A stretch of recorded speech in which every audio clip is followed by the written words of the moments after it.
Welcome back to another episode. I think we're up to episode 34. We're going to have a big party. I think it's 35. 35. Oh my gosh. What's that in Yes. does anyone do Yeah. milestones in, is that a gold or platinum? I don't know. Good Feels question. feels gold for me. It's quite a challenge to get our three schedules and everybody to be well and babies to be well. So we're so grateful to all be here for episode 35. Today, we are going to try to continue on some of our wonderings about the high route of S, as sensory discrimination, and the high route of A, so executive functioning, effortful control.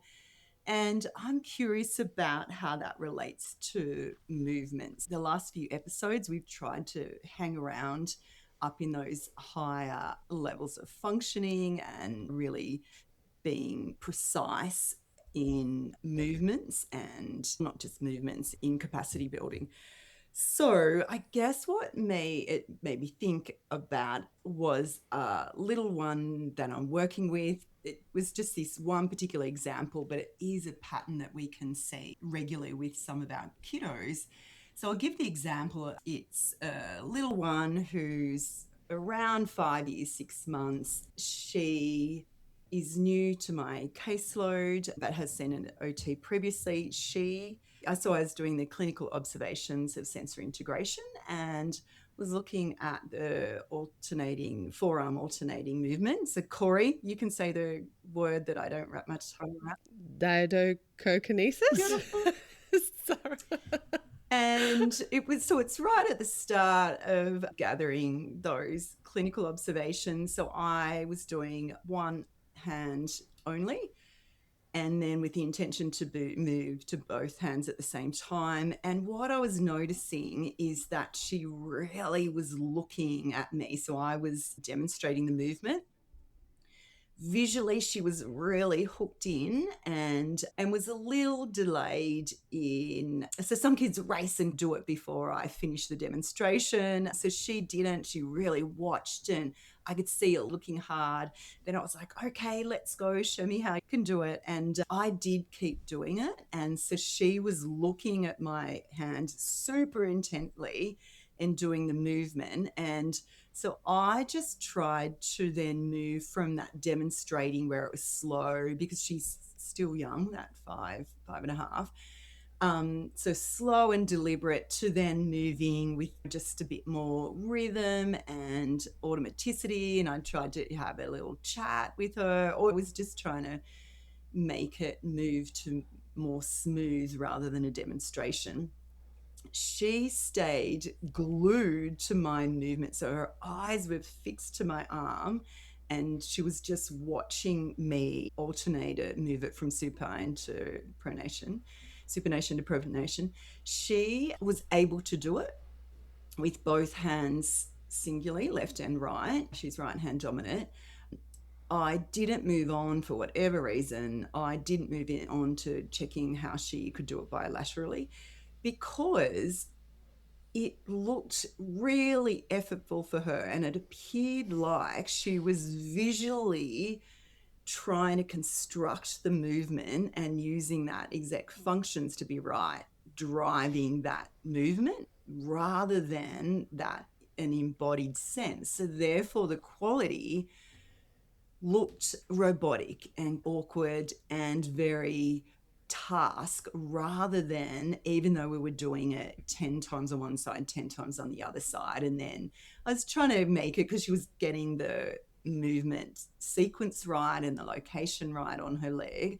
So I was trying to, about number 5, see if we can get movement to occur more freely and more embodied and ease and flow, rather than this very assessment looking, visually driven, thoughtful drive for the movement.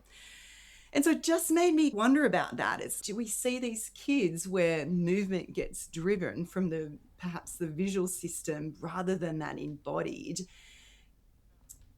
And so that made me think about tactile and probe system that may need more refinement, some more discrimination, and this reliance on the visual system. And my question then, I was wondering about all that. And then where does rhythmicity come from? Is it sitting, I know the cerebellum smooths movement out, but where does that come? And yes, the auditory system supports us, but how does that move into rhythm in movement rather than auditory sense of music, external input driving the rhythm? How do we create our own internal rhythm? Anyway, we can have a go at mapping that to the spirit model, if you like, which I think we've done. Yeah, but that's what's buzzing in my brain right now. I think that's great. So I think it would be good to have you kind of review, like just give a like off the top of your wondering, and then we can talk about deepening it. And what I'm going to guide you to do as you start to do that is on the spirit in the sensory discrimination functions. We have over in the right-hand column the clusters that Dr. Ayers had identified and that have been repeatedly now found to be valid ways of seeing the way that sensory discrimination functions, influence different motoric capacities in particular. And I think that very often we use this shorthand on the podcast and in our kind of spirit community that we often say sensory discrimination for the purpose of what? And we say skillfulness. And we often also say the word praxis. So what I want to guide you to is that there's this particular function that Dr. Ayers really illuminated and brought forward as a critical function, and that is bilaterality. And so what you're tapping into here is that there's a subset of coordination of our limbs in particular that is related to this bilaterality function. And we're going to explore that, I think, in this episode. But before we jump into that, I'm going to cue you. That's usually vestibularly mediated. As much as it is proprioceptively mediated, it's really drawing heavily from vestibular function. And so this little one is about 5.5 years old. And we have kids with at all different ages that might show up with bilateral concerns. So one of the things that we can also maybe touch base on is just how we start to see that in childhood development across the early stages, because this is, we kind of come into the world with a body that has a front and a back and a middle, sides and these limbs that move in particular ways. And because of that, the affordance of a body having to move has particular qualities to it that we can see pretty universally, and it tells us a lot. So it's very cool to learn how to tune into this and think it through. So as we think about mapping it out on the spirit and starting potentially in that upper left-hand part of the spirit tool, which is linked to sensory discrimination, and what you were noticing was some timing issues and a lack of smoothness. And that's going to show up in some other places on the spirit too. But you were also noticing this kind of robotic quality that doesn't really show up on the spirit. That's like a quality, it's a graded quality of movement that is the product of a lack of integration, I guess, in the most simple way that we could look at it that way. But we can map out the connections and see what we learn from that. So let's do that first, and then we'll jump into unpacking it. Does that seem like? Yeah, love it. Great. So I guess very initially what jumps out, and this is what's so fabulous about the spirit, is that you can just map out the things that jump to you first. So propentactile, so the somatosensory system, was the thing that I wanted to circle as issues that I was wondering about. How's that working in her hands, forearms, shoulders, to allow that? And that came about because she was so more visually orientated to the task, and that attention didn't wane, even though she was successfully doing it. And she didn't look at her own hand. So she stayed fixated on mine. Some kids see what the movement is and look at my hands to copy it, and then might look at their own, and then they look back at my face. Cool, I did it. And there's no needing of the eyes to drive the movement. So that so I noticed that she was visually driving movement. So I jumped into the process of praxis. I jumped into that planning component of it. Initially imitation, which she was able to do, and then jumped into movement planning. So the sequencing element, which I thought she was able to do again, visually and cognitively driving. And then the motor execution was the bit that had the quality that didn't quite feel right to me, and that didn't improve with more practicing of it. And so for me, that was that timing, the spatial quality and the temporal quality of movement is what jumped out to me. So I was very much in that sensory discrim. Vestib didn't come to mind, and so I can't wait to hear more about that.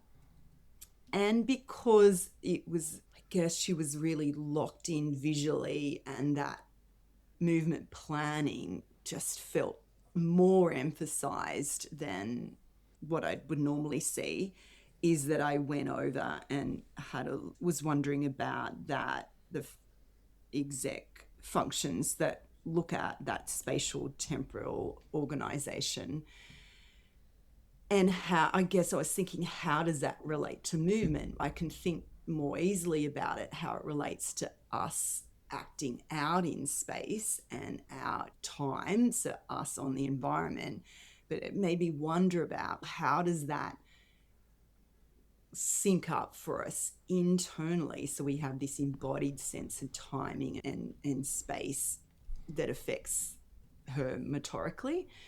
And then I went down into the lower parts, so the lower M, looking at the postural and movement capacities, and looking around that stability, mobility, and the planes of movement. And just that she was really not moving into those automatic movements. I felt like it wasn't becoming flowing. So look, I didn't map that out, to be really honest, but I was wondering about that voluntary actions and the smoothness of that. And that kind of made me go to, is that in part cerebellar, and the integration of the protactile timing in the body and rhythm in the body, and that grading of force that isn't classically, I think about grading of force, so you're using the right amount of muscle contraction to pick up the cup and adjust it, where this was grading of force, not acting of an object. It was like driving movement that allowed a flowing quality to it. Anyway, so I made lots of circles on my spirit model, but then I was like, oh, I can't wait to talk to Tracy and Corey about this. So it raises, as always, you put the bits down that stand out to you, but it's, I'm still missing something. So, Tracy. Yeah, totally. So it makes sense to me. The thing that we observe, I think, is often in the limb movement. And when you see this kind of ungraded quality, it makes you logically think about proprioceptors, just any therapist might think, oh, what's happening there? What is happening with that awareness But in the way that Dr. Ayers wrote this theory, in the work that we do to try to deepen, let's look a little lower. So we're going to end up looking at the vestibular system related to this bilaterality. So there's a couple of there's so much here. So I just stay organized in my thinking because I'm having a flight of ideas. And those of you who know me, like, it's very, like, hello, attention systems. Brain. Hello, brain. We have to embrace our brains. But can I just interrupt? And this is what happens, Trace. This is a real deal. Yeah. It's like, right. Yeah. For therapists, it's like, whoa. And then you can map out what you do know and then have a wondering about, what will I look at next session?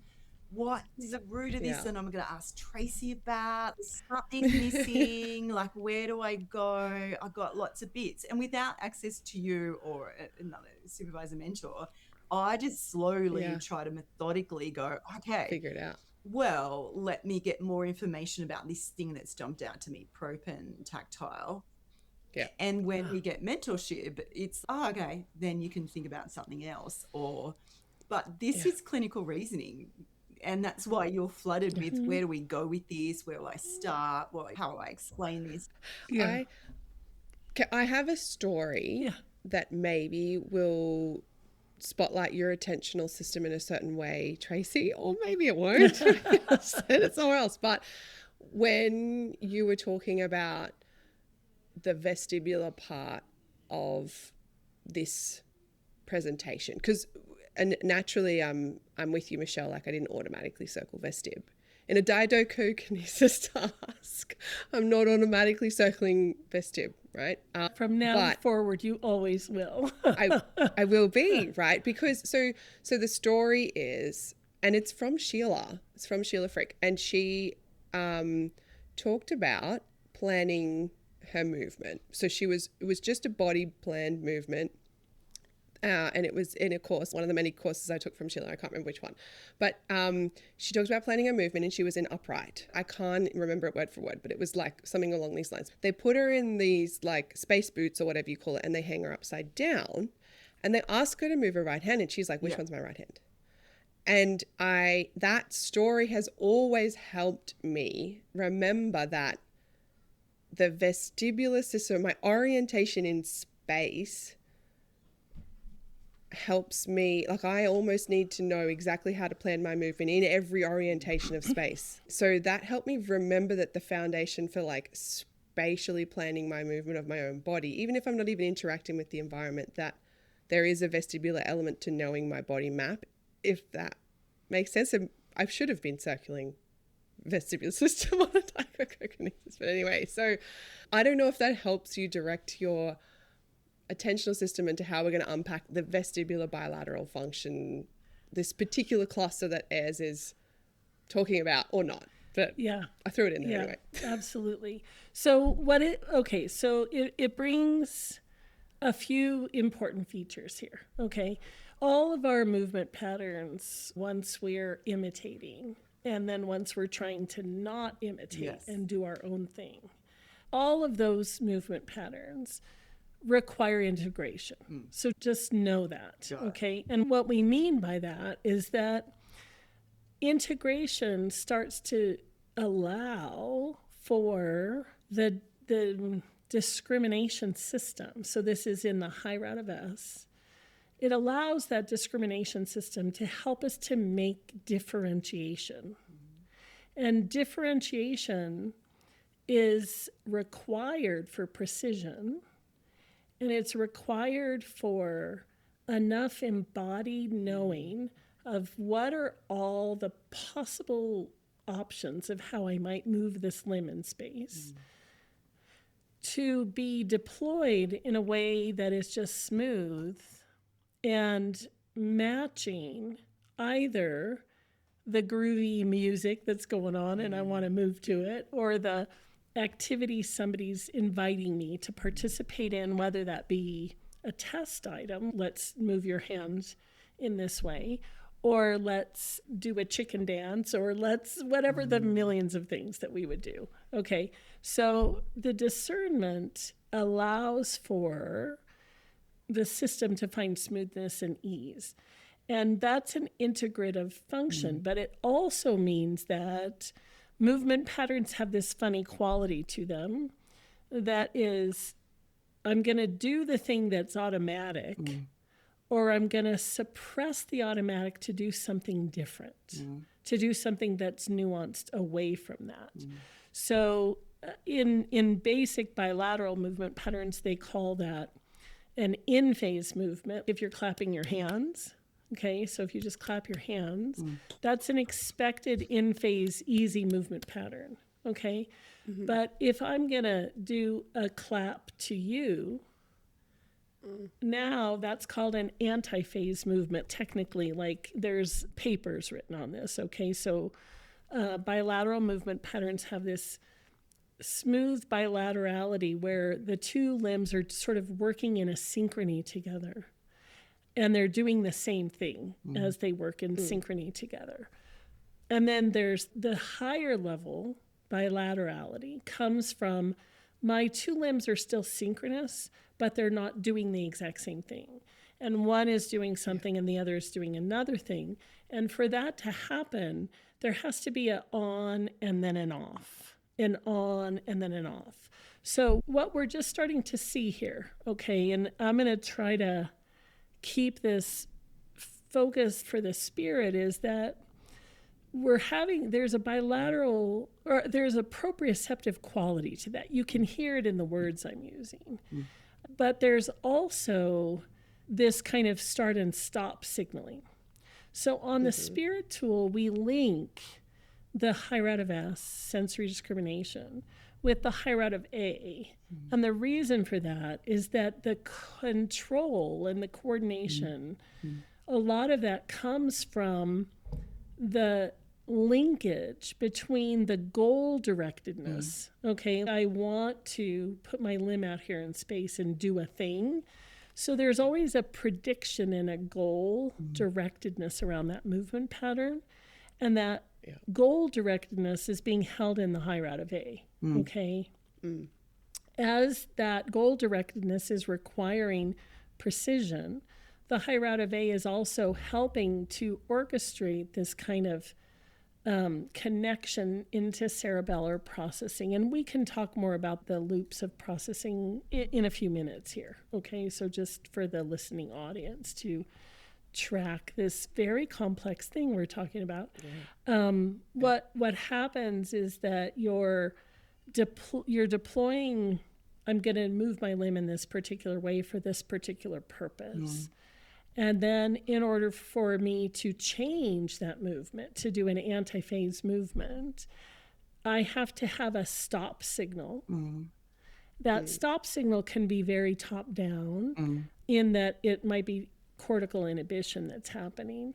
It can also come from the vestibular system orchestrating that in a much more automated kind of manner. So we always have the low route of M, this automatic movement patterns that are available to us that can support higher level skillfulness.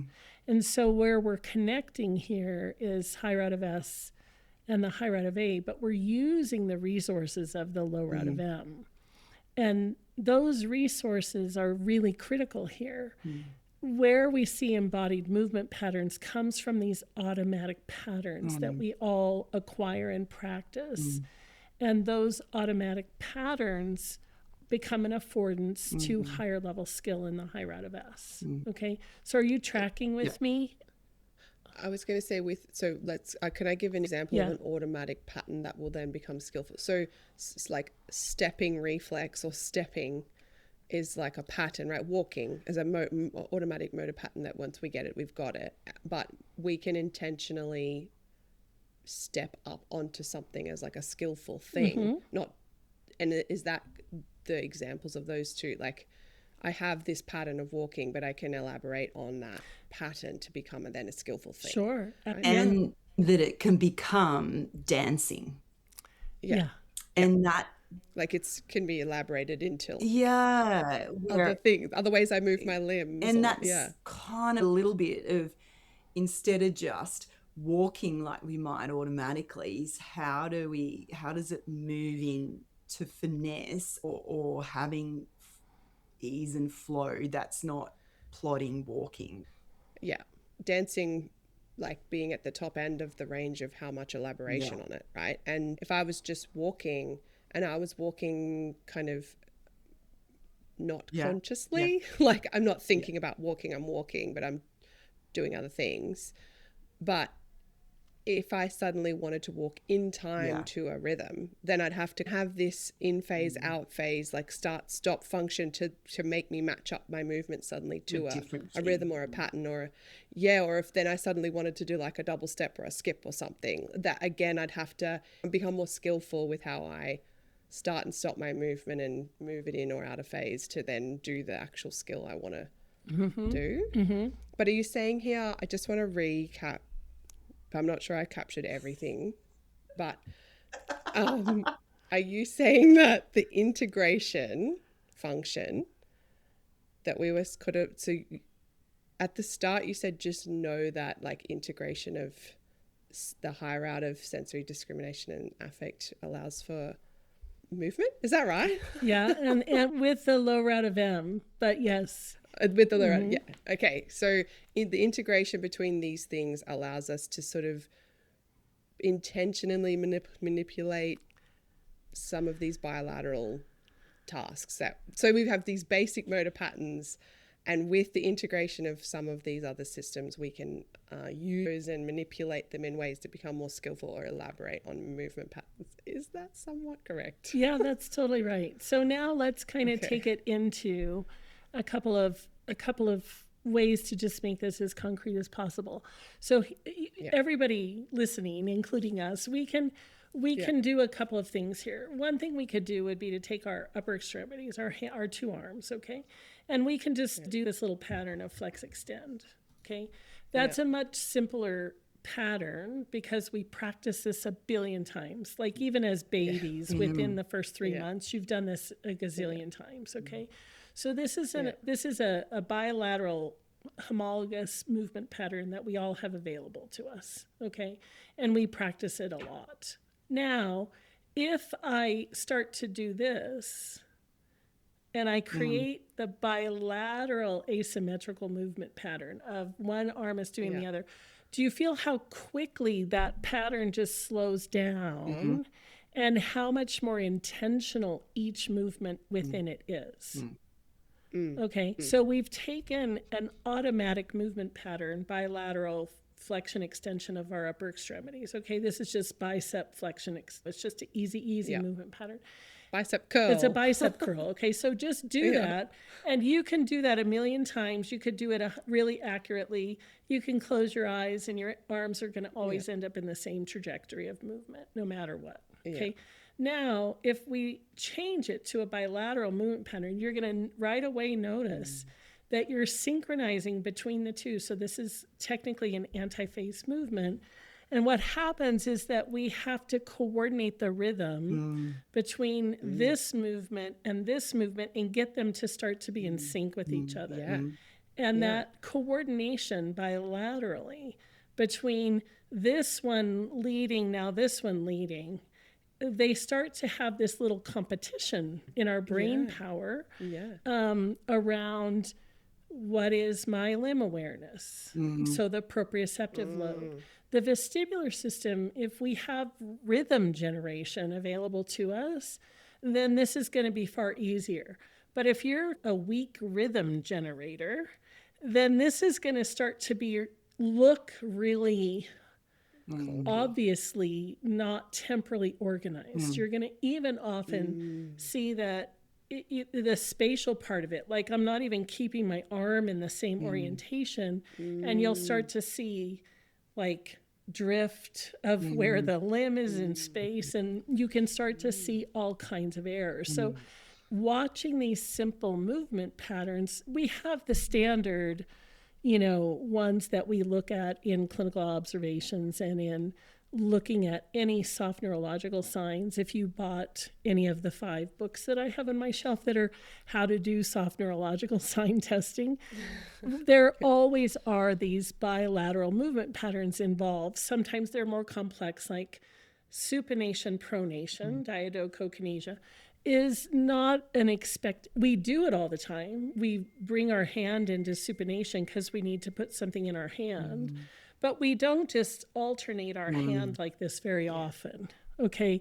Yeah. So it's a bit of a novel movement pattern, and it's far more novel than this is, okay? Yeah. And because it's not a super well-practiced movement, but it's an easily available affordance to every human, because we have muscles that allow, and our bones rotate over each other, and we have the affordance to do it, but we don't do it a lot. So as you do it, you start to see a lot of the errors that your brain is producing when it doesn't do these kinds of movement patterns, these antiphase synchronous movement patterns easily. Is that making sense? Yes. Yeah. What's quite interesting is the way that so the bicep curl that I was doing. So in phase bicep curling was like, I was doing mine sort of out to the side just because of my microphone and everything in front of me.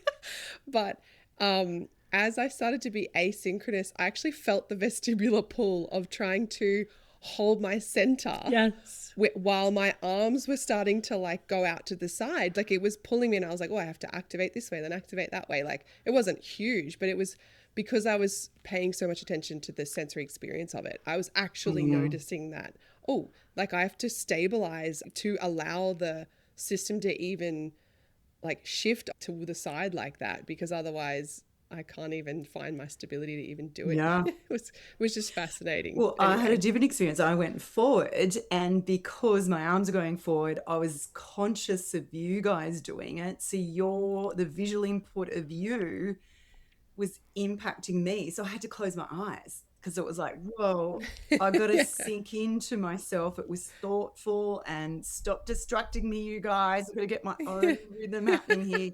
And then when I found it, it was like, okay, I could open my eyes again and be social and see what you guys are doing, but keep my rhythm happening. So fascinating. Yeah. I don't know if this pulls you off track, Tracy, but I was wondering about this with the little one that you described, Michelle. She was looking so intently at your hand the entire time, because you brought up this goal prediction, the higher out of the affective system, and the goal and the motivation, the goal directedness of movement. It's like she didn't have a prediction of where to direct her movement to, and she had to use your system visually to like predict and direct her movement the whole time, so it sounded like. So I don't know if that brings us more deeply into this vestibular foundation of planning our movement, or these in phase and anti-phase bilaterality functions. I don't know. It totally does. It totally does. And it also brings up a foundation that is a precursor to that. So the precursor foundation is what you both talked about, but in sort of a different way. And that is that you have to have, we acquire, again, with a vestibular lead and proprioceptive and tactile and fascial qualities that support it, a midline and a referent point to the grounded sense of this is me. This is my body in space. This is the container of my body. And that container has midlines that create stability and a referent point. And from that referent point, my movement patterns can proceed with all the possibilities. But if I don't have that strong referent point, then I don't know how to begin the movement. I don't know how to synchronize the movement. I can't start and stop the movement. And so I might have to rely on my mirror neurons and my imitative system and my thinking system to look at you and to try my best to map on what you're doing to an action that I might do. And if we do that without knowing where the movement begins and ends from, which is always a midline, then everything is going to look like it's out of place, as if it's happening to the person instead of being generated from the person. Yeah. And you both described that midline. I think, Corey, for you, it was very vestibular, midline oriented. And Michelle, you didn't use those same words, but you talked about how you lost yourself in the out there space, and you had to re-reference your grounded space to find it, which was the same thing, but just a little bit, different presentation. Yeah. Wow. And I think that's why she stayed locked onto me to imitate. Sometimes we see that happening and the little kiddo's like, oh yeah, I know what you're doing. And then they do it for themselves. They'll check and look at their hands and then look back up and then try to go faster, or like they do something else because they're like, oh yeah, I got it. Oh, I just scan and see, yeah, I do have it. Yeah, I'm going to be funky with it now, or fast, or I'm going to beat you, or whatever. Like it moves into something else. She didn't ever. I'm not sure she had that embodied experience of it. I think she just was very focused on getting a tick. Like, did I do that right, Michelle? That's what I was wondering. And she stayed there, and it didn't become playful, or she didn't want to put her nuance in it to be like, okay, I'll do it this way. And because I was thinking about the high route of A as well, Michelle, because like she was so invested in doing it right. So the whole time stayed with, I really want to get this right. And she was really invested in that. And you described the other children, like sometimes the high route of A is not there. Like they don't care that much about the task. And they're like, like you just, or they kind of copy you and they just do it like, yep, cool, done. So for her, it was like her investment of getting it right kept her so locked into the accuracy of it. But because of the differences for her, I guess, in how she was integrating the information from her own body for planning, she had to use you like as the thing that helped her. I kind of want to talk a little bit more though, Tracy, about the rhythm part. So, and how it links to the vestibular. So, I'm not sure if I think I have the linkages in my mind of how when we plan movement, we have to have a reference point, a midline to go away from and come back to.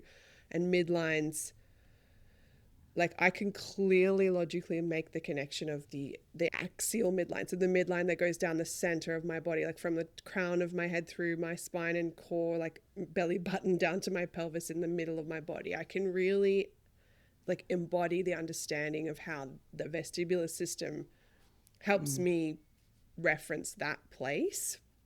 I have a harder time finding how the vestibular system helps me reference, and if it helps me reference the midlines of like my limbs. So like out in my hands, is it just because every slight disturbance of like movement will always move my body? Like, can you help me make the linkages there around midline reference points and the vestibular foundations of that when it's not necessarily...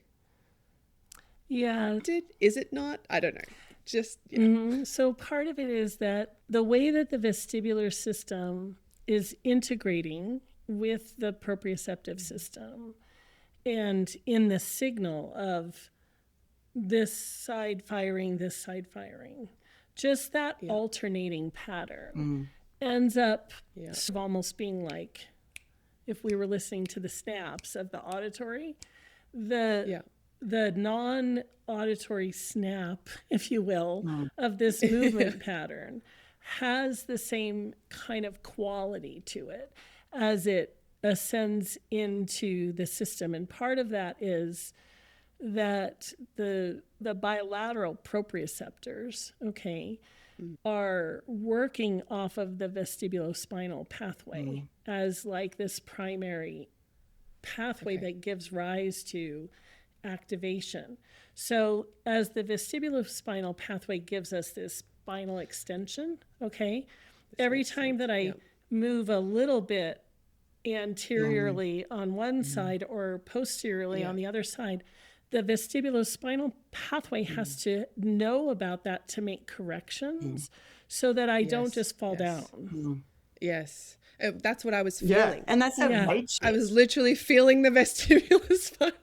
Okay, so that makes sense. So every time I do this, like in phase, not in phase, because in phase is this normal, I mean both, but like particularly when I'm out of phase. Yeah.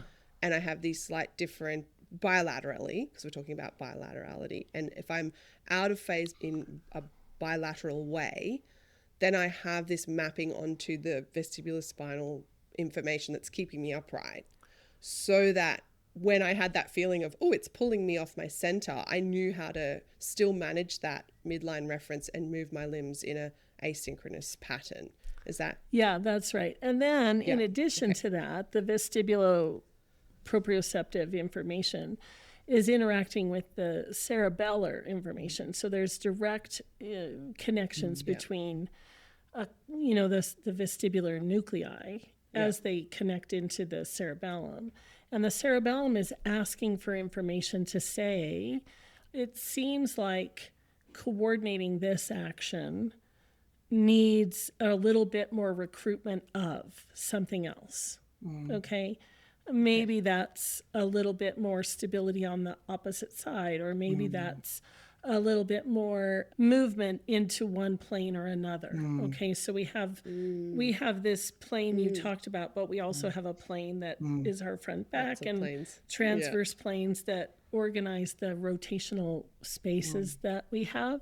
And that's true of our limb movements too, right? We have those same planes repeated for hand movements, for upper extremity movements, for lower extremity movements.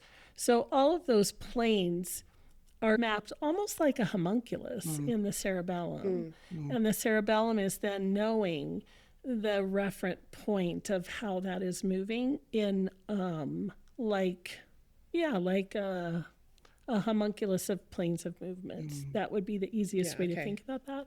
And the vestibular system is organizing those key intersections of those planes. That makes sense, because it's looking for the center point, right? Yes. Of the gyroscope, It's the of gyroscope. the balance point. Yeah. So the vestibular system's kind of telling you, hey, this is kind of where you are, relation left to right activation to stay in extension. Like here, you've just moved slightly this way, so let's like stay in extension, and the cerebellum's going, yeah, we've moved just slightly this way, but maybe we need to recruit a little bit more of this or that so that we can stabilize and maintain. So together they get you that stability. That's like exactly it. That's why they're always talking about proprioceptive vestibular system. Proprioceptive. Okay. And does that, the semicircular canals that are responsible to the posterior for that weight shift, is that, so whilst, yes, that was required, but is that the thing that gives rise to this weight shift, if you want to call it that, of supination and pronation of the arm? I know is that going left to right, weight shifting, sitting on the pelvis, the thing that kind of allows the timing of this is merging into your supination pronation timing? So is it the posture that drives the timing, even though it's really subtle? Yeah, I guess on some level it is, because the timing, it is going to come from the semicircular canals helping you organize the planes of movement, but it's also going to come from those macular receptors in the way that they are receiving the kind of rhythmicity. Okay, so the saccule in particular is like almost like a rhythm vibration detector. It's picking up on, and it's helping to provide the source of that basic timing. And so the vestibular system, as it strengthens, is this background source of timing orientation. It organizes it and creates a referent point for it. And then that's used by the motor system, but it's also used by the auditory system, and it's used by the way that our social motor, I always call it the social motor system, but the way that we interact with each other in this kind of back and forth flow, it's in reference to that. And so when you experience the rhythm of another person's movement pattern, okay, that comes in through a lot of signals. It's coming in obviously visually, and the way that visual motor information comes in, embodied visual motor system, not the visual motor that we think of when we say that for constructional abilities, but we bring in visual information about the other body, and we cross-modally match that. That requires the vestibular system so that those midlines are being made sense of as I map your right hand onto my right hand, which requires this crossing of the midline literally, and we have to kind of map that on. Then in addition to that, me seeing you do a thing inclines me to do that thing through the mirror neuron system, where those mirror neurons start to fire into my motor system from your movement system. So it's a sensory loop into my motor circuitry. And then as that gets activated, rhythm kind of organizes it. And the cerebellum helps with this too, that the output is in sync with, right? There's this idea of synchrony. In sync with. And so part of what the cerebellum does is it wants to have a match versus a mismatch. And this little one you were describing wasn't feeling that embodied match mismatch. They were manufacturing it by watching and creating it. So we can create things just like, you know, I think about my own coordination system and how there are certain things I can be quite coordinated with, and there are other things, especially, and part of this I think is more of a story I told myself about myself when I was a kid, that I wasn't like a great dancer or something like that. Because I was, you know, I'm very tall, and I was in a class with, you know, petite little bodies who seemed to move a little bit more fluidly and easily than mine might have. But if I'm trying to like do a dance, okay, say maybe I'm at a wedding reception or something like that with friends, and people are doing like a line dance. I have to do just what the little kid is that you're telling. I really watch until I remember to tell myself, just feel it. Just feel it, and don't worry so much about it. And then I can let my system free up to do the matching that is available. But it's always top down for me first, and I feel a little stiff and silly, but I'm willing to do it anyway because I always am up for a good play. And so it's okay in that way. But I totally relate. We can coordinate ourselves magically from top down, and we can also coordinate ourselves more from this bottom up perspective. But when you're observing it, what you tuned into was that it was top down. And why is that? For a very little person, where it should be very available to a little 5-year-old's nervous system to be in their bottom-up systems. And when you see that they're not, it's like, oh, what's happening there, you know? Oh, man, there's so many things to chat about, because I wanted to come quickly back to the saccule element. Just recently I was reviewing a lot of the neuroanatomy because I did Shelley Lane's Neuro Foundations of ASSI. Anyway, I mean, she was talking about those macule being that tonic system that's always feeding into the vestibular spinal system around maintaining extension, because like with the semicircular canals, with accelerated rotation you get activation, but you don't always get activation. But I can see how understanding the planes of movement from reference point of the semicircular canals, like having moved in planes of movement, would help me understand how to spatially move my body in different planes of movement. So like that made sense. But I was curious, like with the saccule being a sort of a rhythm detector, is that partly just because we breathe? Like every time you breathe, it's very rhythmic. It is. Like, and you're constantly shifting yourself in and off your midline, even just with your breath. Like it's subtle, but it's always there. Is that partly? It is. Am I even close there? Yeah. Yeah, okay. I think absolutely that's true. But it's also that gravity. It's just the constant that every time, like, we're never static. So here we are. Yes, true. And if I True. just go like that, the gravity receptor knows that. So gravity is a constant that is constantly moving. And the macular receptors are gravity receptors. Yes. And gravity has rhythm to it. The earth has rhythm to it. We feel the ebb and flow of that. And we never notice it. It's totally subconscious to us, but it is there as source. So it's source in a way. Yeah. So can we talk about the auditory system, and I guess exactly that we start to learn through the macule that we've got a rhythm stimulated or affected by gravity, and we have sound, and we start to have the input from the auditory system, and very quickly I go to music and nursery rhymes and prosody of voice even with infants. So I guess there's a contribution from the external that helps create a rhythm. And I guess when we're talking about hand clapping, or is that an influence that allows us to create a beat in addition to our own biological rhythms and internal kind of systems beat, that we start to know, oh, okay, this is a beat to music that was similar to Row, Row, Row Your Boat or Humpty Dumpty, and rhythm gets set up through the auditory system or is enhanced, or I don't know. For sure. Yeah. So patterns is what the system is looking for.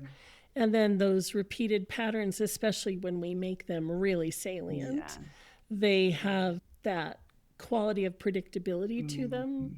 And so it's prediction, match, mismatch that this system starts to kind of hook itself around. And we can make that really salient. And that enhances performance most of the time, right? Yes. So we want to... So even for this little one that you were working with, and we don't do this typically in testing because we're trying to follow like the generalized procedures, but if you have somebody who's having a hard time, like even if we go back to our funny little thing that we were doing and we do this and then we do this, so just do the easy pattern, okay? Flexion extension. And just feel how easy the flexion extension is in your limb movement, upper extremity limb movement. And now we're going to start to do them in an asymmetrical way. So one is moving after the other. So just do that and you'll feel it's a little harder. But now if you just have a boom, boom, boom, boom, just do that. Feel how much easier it gets. You can feel it in your own system. So if you're doing diadochokinetic supination, pronation, and you do it with an audible tap, okay? Yeah. It's a really different test than if you do it without an audible tap. Partly, if you're doing it with an audible tap, you're also getting a lot more proprioceptive and tactile feedback as you do it. And so all of those multisensory supports enhance function. That's a principle of rehabilitation that is used widely in rehab. If you go to any rehabilitation unit that's working with people who are impacted by something, a brain injury or something like that, maybe they had a stroke, you're going to see that they're using all of these same strategies that we would be using for the kids we're working with because it makes neurological sense to do that. I was wondering about with the nursery rhyme and the songs and the ways that we support this multimodal information for the kiddos we're working with. I was wondering about that helping with this cross-modal mapping as well. So we have a rhythm going and we might move our body in time to that rhythm just because it's helping us sort of time our body movement. But when we really make the salient rhythm of the interaction available, does that also help with this integration of this cross-modal mapping for them to get motorically in sync with me? Do you know what I mean? Like, is that the function we're looking at there? 100%, 100%. And, you know, I think you're going to want to look for all those kinds of opportunities for really natural motor exchanges whenever possible when you're working with kids that have bilateral coordination issues. The other thing I mentioned earlier in our conversation, so I just want to make sure that our listeners aren't like, but wait, what about that thing? And that I have is things written down that I need to keep make sure covered. Yes. Part of it is that we expect in this early phase of development that kids are going to want to move their limbs at the same time. You know, if you want me to do something with my right hand, let me do it with my left hand too. And then I might be able to do it a little bit, and let me do it in a homologous pattern where they're doing the same thing at the same time. Because that's the most low level kind of movement pattern, right? And when does that kind of emerge, Tracy?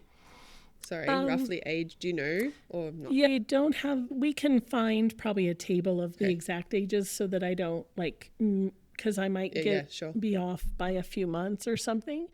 But as you notice, if you're working on a asymmetrical or asynchronous movement pattern, and it's really hard for the child, it's really helpful to add in, let's back the train up and do the matching pattern first, or take it out of the asynchronous kind of pattern and into something more synchronous, and just to see what's available to the child. Because if they can if they can clap their hands, but they can't do a cross clapping pattern, that's expected at very young ages. But by the time kids are, you know, in that 5 to 6 window, they should start to be able to pull a lot of these bilateral patterns and have them look a little bit more available to them in a more asynchronous way.